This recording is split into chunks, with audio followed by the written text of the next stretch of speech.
I've just found in an old notebook a poem with no author's name attached, which is rather relevant to something we were talking about a few weeks ago. I mean, the haunting fear that there is no one listening, and that what we call prayer is soliloquy, someone talking to himself. This writer takes the bull by the horns and says, in effect, very well, suppose it is, and gets a surprising result. Here is the poem. They tell me, Lord, that when I seem to be in speech with you, since but one voice is heard, it's all a dream, one talker aping two. Sometimes it is, yet not as they conceive it. Rather, I seek in myself the things I hope to say, but lo, my wells are dry. Then, seeing me empty, you forsake. The listeners roll and through. My dumb lips breathe and into utterance wake the thoughts I never knew, and thus you neither need reply nor can.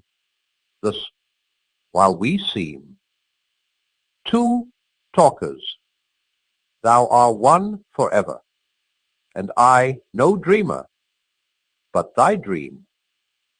Dream makes it too like pantheism, and was perhaps dragged in for the rhyme. But is he not right in thinking that prayer in its most perfect state is a soliloquy? If the Holy Spirit speaks in the man, then in prayer God speaks to God. But the human petitioner does not therefore become a dream. As you said the other day, God and man cannot exclude one another, as man excludes man at the point of junction, so to call it, between creator and creature. The point where the mystery of creation, timeless for God and incessant in time for us, is actually taking place. God did or said it, and I did or said it can both be true. You remember the two maxims Owen Barfield lays down in Saving the Appearances? On the one hand, the man who does not regard God as other than himself cannot be said to have a religion at all. On the other hand, if I think God other than myself in the same way in which my fellow men and objects in general are other than myself, I am beginning to make him an idol. I am daring to treat his existence as somehow parallel to my own. But he is the ground of our being. He is always both within us and over against us. Our reality is so much from his reality as he, moment by moment, projects into us. The deeper the level within ourselves from which our prayer or any other act wells up, the more it is his, but not at all the less ours. Rather most ours when most his. Arnold speaks of us as ennisled from one another in the sea of life. But we can't be similarly annihilated from God. To be discontinuous from God as I am discontinuous from you would be annihilation. A question at once arises. Is it still God speaking when a liar or a blasphemer speaks? In one sense, almost yes. Apart from God, he could not speak at all. There are no words not derived from the Word, no acts not derived from him who is actus purus.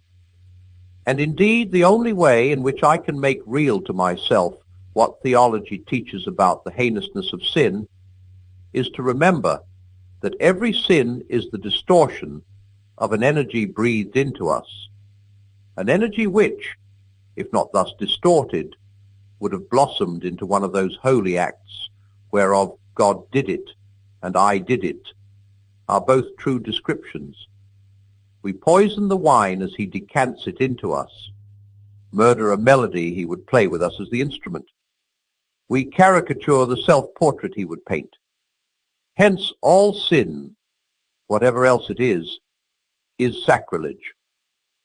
We must no doubt distinguish this ontological continuity between creator and creature, which is, so to speak, given by the relation between them, from the union of wills, which under grace is reached by a life of sanctity. The ontological continuity is, I take it, unchangeable. and exists between God and a reprobate or a devil, no less than between God and a saint. Whither shall I go then from thy presence? If I go down to hell, thou art there also. Where there is prayer at all, we may suppose that there is some effort, however feeble, towards the second condition, the union of wills. What God labors to do or say through the man comes back to God with a distortion which at any rate is not total. Do you object to the apparent roundaboutness? It could easily be made comic of the whole picture. Why should God speak to himself through man? I ask in reply, why should he do anything through his creatures? Why should he achieve the long way round through the labors of angels, men always imperfectly obedient and efficient, and the activity of irrational and inanimate beings, ends which presumably the mere fiat of omnipotence would achieve with instantaneous perfection? Creation seems to be delegation through and through. He will do nothing simply of himself which can be done by creatures. I suppose this is because he is a giver, and he has nothing to give but himself. And to give himself is to do his deeds, in a sense, and on varying levels, to be himself through the things he has made. In pantheism, God is all. But the whole point of creation surely is that he was not content to be all. He intends to be all in all. One must be careful not to put this in a way which would blur the distinction between the creation of a man and the incarnation of God. Could one, as a mere model, put it thus? In creation, God invents a person and injects him into the realm of nature. In the incarnation, God the Son takes the body and human soul of Jesus, and through that, the whole environment of nature, all the creaturely predicament, into his own being, so that he came down from heaven can almost be transposed into heaven drew earth up into it, and locality, limitation, sleep, sweat, footsore weariness, frustration, pain, doubt, and death are, from before all worlds, known by God from within. The pure light walks the earth. The darkness, received into the heart of deity, is there swallowed up. Where, except in uncreated light, can the darkness be drowned? I won't admit without a struggle that when I speak of God uttering or inventing the creatures, I am watering down the concept of creation. I am trying to give it, by remote analogies, some sort of content. I know that to create is defined as to make out of nothing ex nihilo. But I take that to mean not out of any pre-existing material. It can't mean that God makes what God has not thought of, or that he gives his creatures any powers or beauties which he himself does not possess. Why? We think that even human work comes nearest to creation when the Maker has got it all out of his own head. Nor am I suggesting a theory of emanations. The differentia of an emanation, literally an overflowing, a trickling out, would be that it suggests something involuntary. But my words, uttering and inventing, are meant to suggest an act.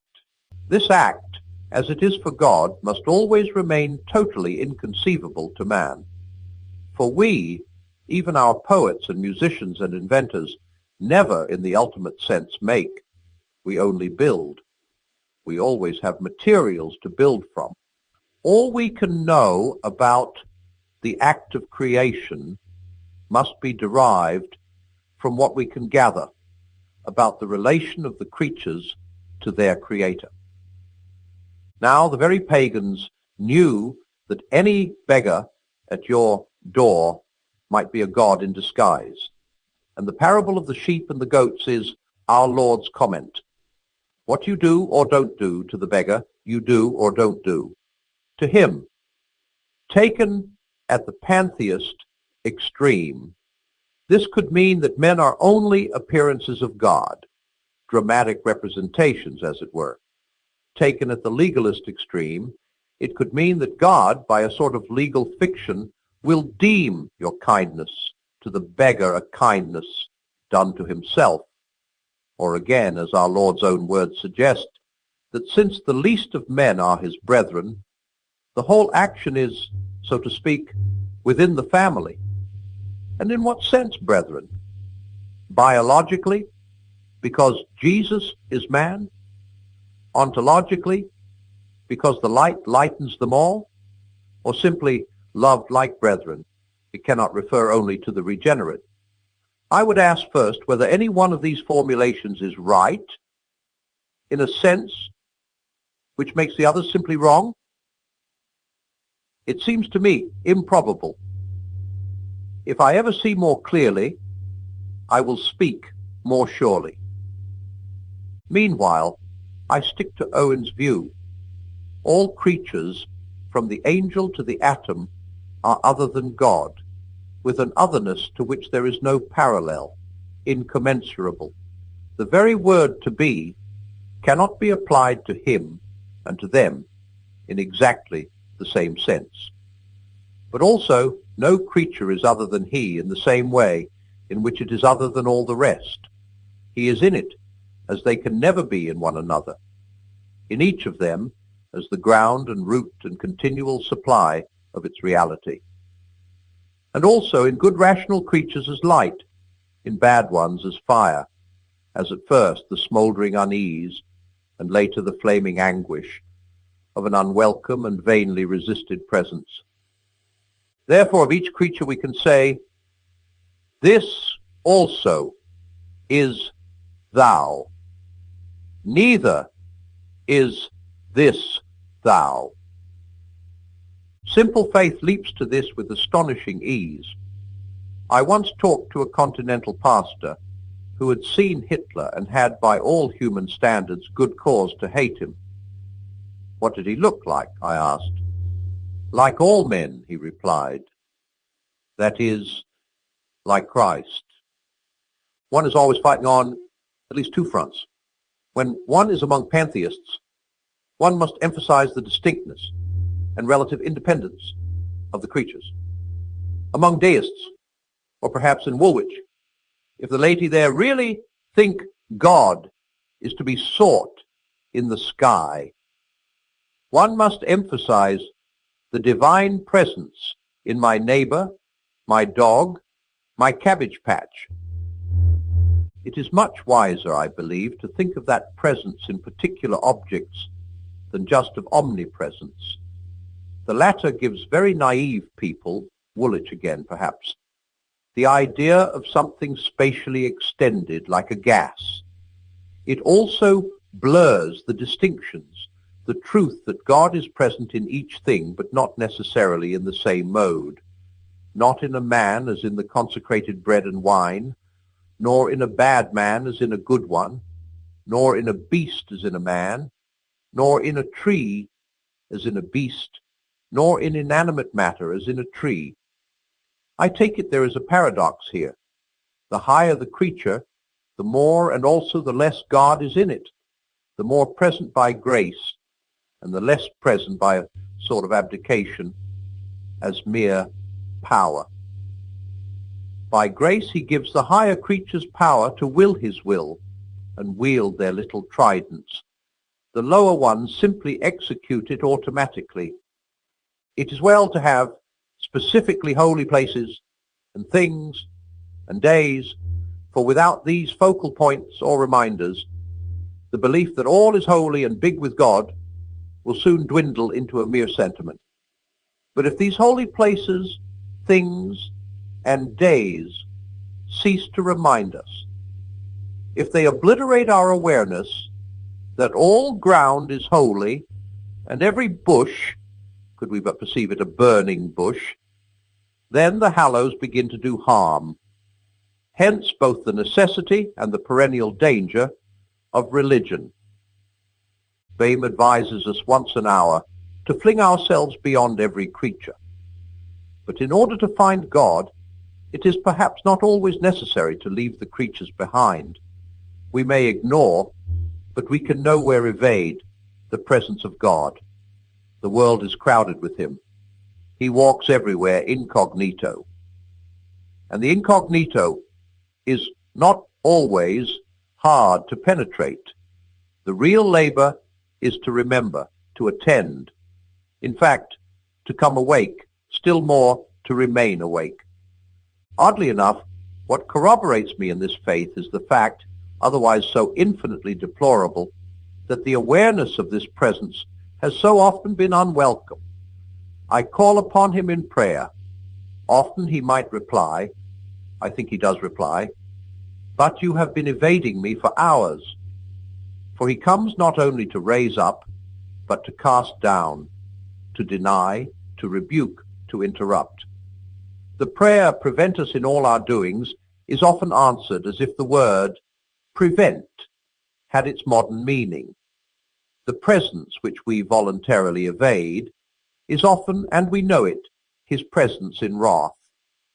And out of this evil comes a good.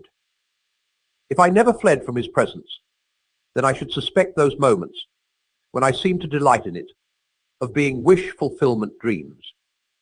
That, by the way, explains the feebleness of all those watered versions of Christianity which leave out all the darker elements and try to establish a religion of pure consolation. No real belief in the watered versions can last. Bemused and besotted as we are, we still dimly know, at heart, that nothing which is at all times and in every way agreeable to us can have objective reality. It is of the very nature of the real that it should have sharp corners and rough edges, that it should be resistant, should be itself.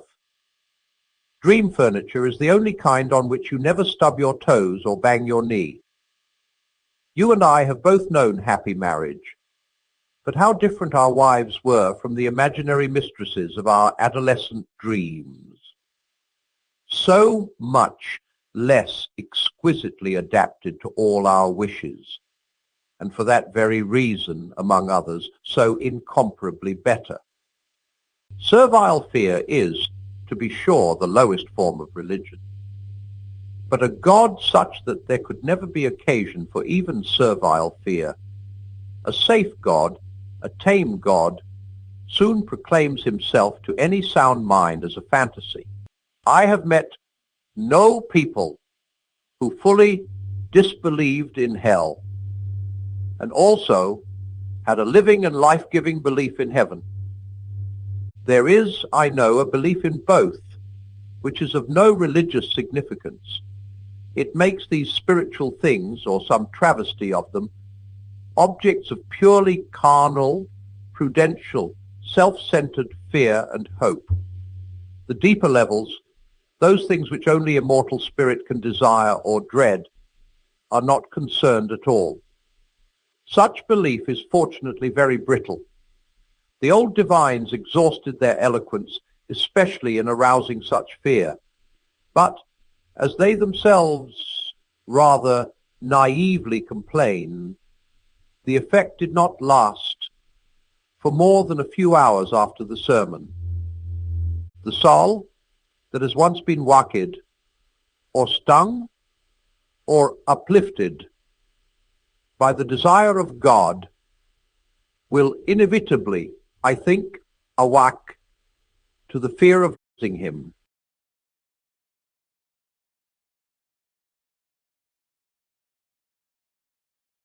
The previous section was originally composed to be given as a short talk on the air. If you are allowed to talk for only 10 minutes, pretty well, everything else has to be sacrificed to brevity. One of my chief reasons for dividing morality up into 3 parts, with my picture of the ships sailing in convoy, was that this seemed the shortest way of covering the ground.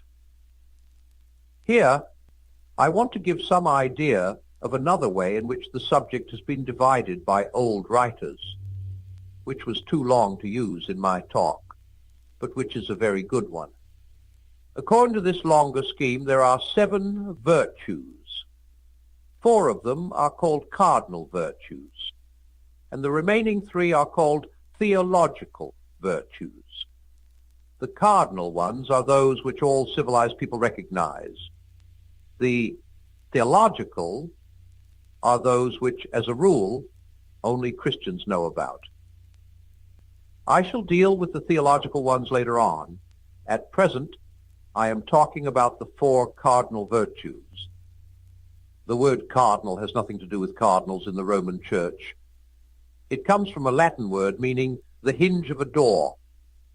These were called cardinal virtues because they are, as we should say, pivotal.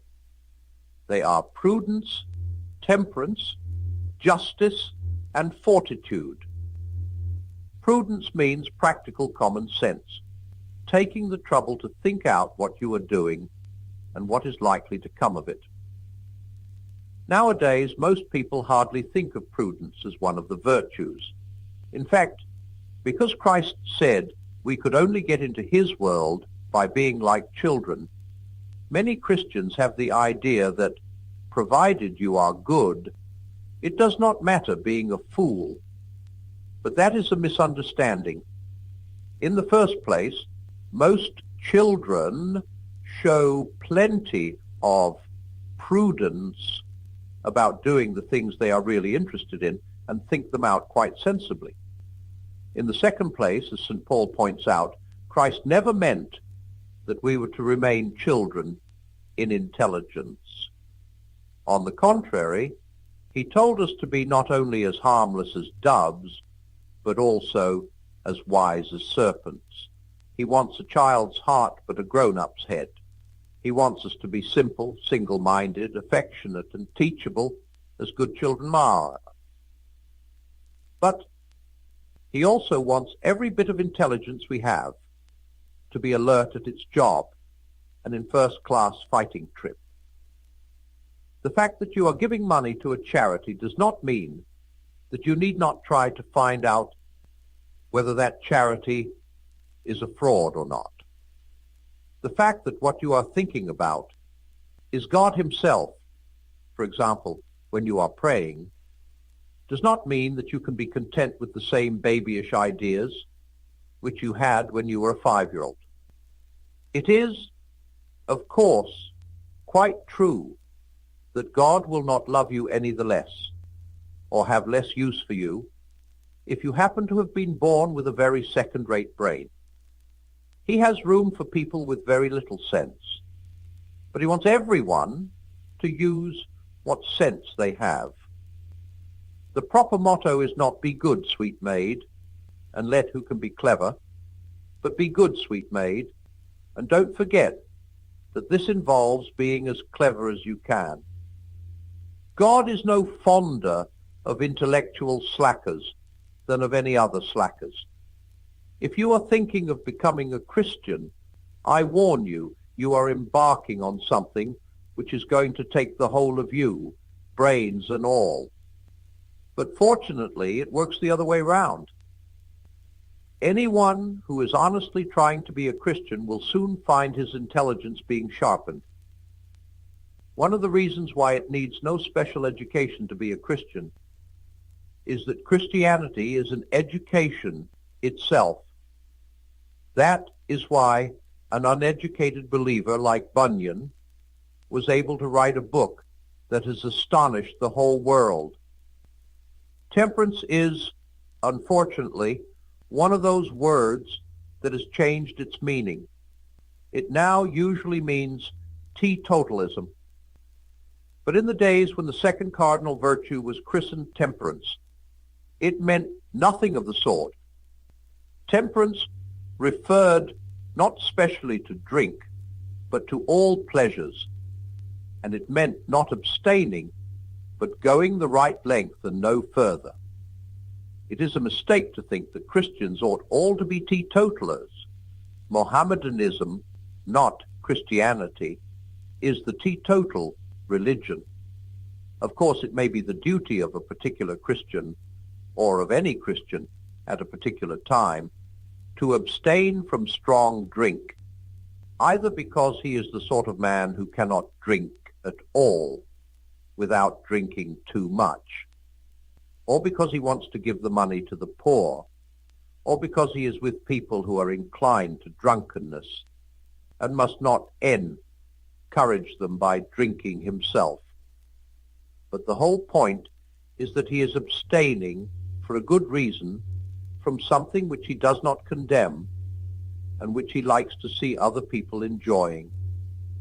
One of the marks of a certain type of bad man is that he cannot give up a thing himself without wanting everyone else to give it up. That is not the Christian way. An individual Christian may see fit to give up all sorts of things for special reasons, marriage or meat or beer or the cinema, but the moment he starts saying the things are bad in themselves, or looking down his nose at other people who do use them, he has taken the wrong turning. One great piece of mischief has been done by the modern restriction of the word temperance to the question of drink. It helps people to forget that you can be just as intemperate about lots of other things. A man who makes his golf or his motor bicycle the center of his life, or a woman who devotes all her thoughts to clothes or bridge or her dog, is being just as intemperate as someone who gets drunk every evening. Of course, it does not show on the outside so easily. Bridge mania or golf mania do not make you fall down in the middle of the road. But God is not deceived by externals. Justice means much more than the sort of thing that goes on in law courts. It is the old name for everything we should now call fairness. It includes honesty, give and take, truthfulness, keeping promises, and all that side of life. And fortitude includes both kinds of courage, the kind that faces danger, as well as the kind that sticks it under pain. Guts is perhaps the nearest modern English.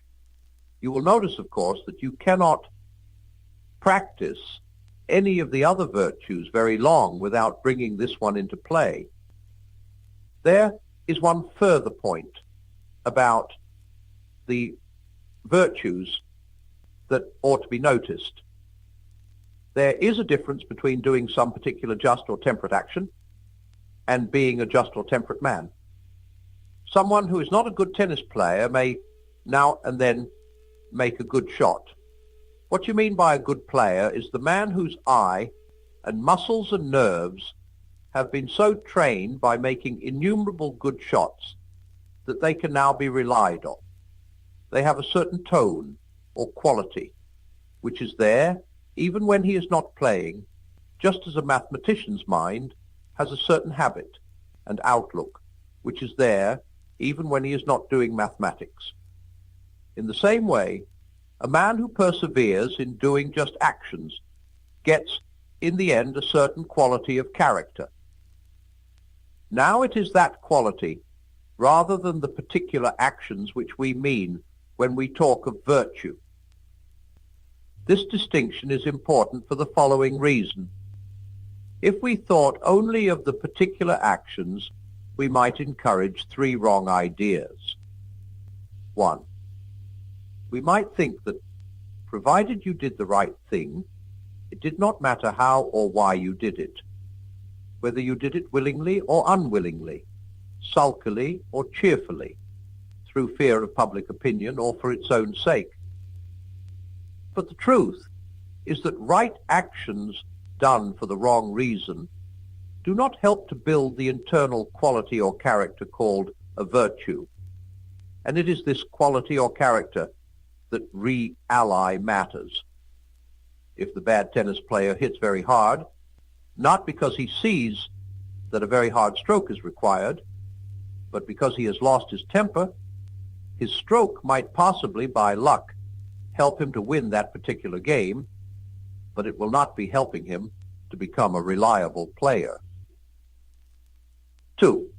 We might think that God wanted simply obedience to a set of rules, whereas he really wants people of a particular sort. 3. We might think that the virtues were necessary only for this present life, that in the other world we could stop being just because there is nothing to quarrel about, and stop being brave because there is no danger. Now, it is quite true that there will probably be no occasion for just or courageous acts in the next world, but there will be every occasion for being the sort of people that we can become only as the result of doing such acts. The point is not that God will refuse you admission to his eternal world if you have not got certain qualities of character. The point is that if people have not got at least the beginnings of those qualities inside them, then no possible external conditions could make a heaven for them. That is, could make them happy with the deep, strong, unshakable kind of happiness God intends for us.